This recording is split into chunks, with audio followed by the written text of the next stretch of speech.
یہ challenge 5th generation یا hybrid وار کی صورت میں ہم پر مسلط کی گئی ہے۔ اس کا مقصد ملک اور افواج پاکستان کو بدنام کر کے انتشار پھیلانا ہے۔ ہم اس خطرے سے بخوبی آگاہ ہیں۔ اس جنگ کو جیتنے میں بھی انشاءاللہ ہم ضرور کامیاب ہوں گے۔ ہمارے ہمسایہ ملک ہندوستان نے ہمیشہ کی طرح ایک غیر ذمہ دارانہ رویہ اختیار کر رکھا ہے، خاص طور پہ مقبوضہ کشمیر کی خصوصی حیثیت کو ختم کرنے کے غیر قانونی اقدام کے بعد خطے کے امن کو ایک مرتبہ پھر شدید خطرات سے دوچار کر دیا ہے۔ اس میں کوئی شک نہیں کہ جموں کشمیر بین الاقوامی طور پہ تسلیم شدہ مسئلہ ہے۔ اس حوالے سے ہم کسی بھی یک طرفہ فیصلے کو تسلیم نہیں کرتے۔ بانی پاکستان قائد اعظم محمد علی جناح نے کشمیر کو پاکستان کی شہ رگ قرار دیا تھا۔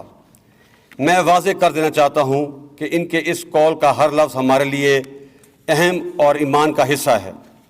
اس حوالے سے ہم کسی بھی لچک کا مظاہرہ نہیں کریں گے۔ ہمیں نہ تو نئے حاصل شدہ اسلحے کے انبار سے مرغوب کیا جا سکتا ہے اور نہ ہی ہم پہ کوئی دھمکی اثر انداز ہو سکتی ہے۔ افواج پاکستان پوری قوت سے لیس، چوکنا اور باخبر ہیں اور انشاءاللہ دشمن کی کسی بھی حرکت کا فوری اور پوری قوت سے جواب دینے کے لیے تیار ہیں۔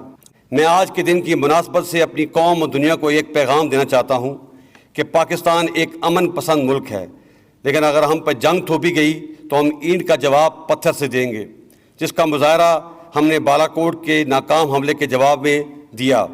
اس لیے دشمن کو کوئی شک نہ ہو۔ پاک فوج زندہ باد، پاکستان پائندہ باد۔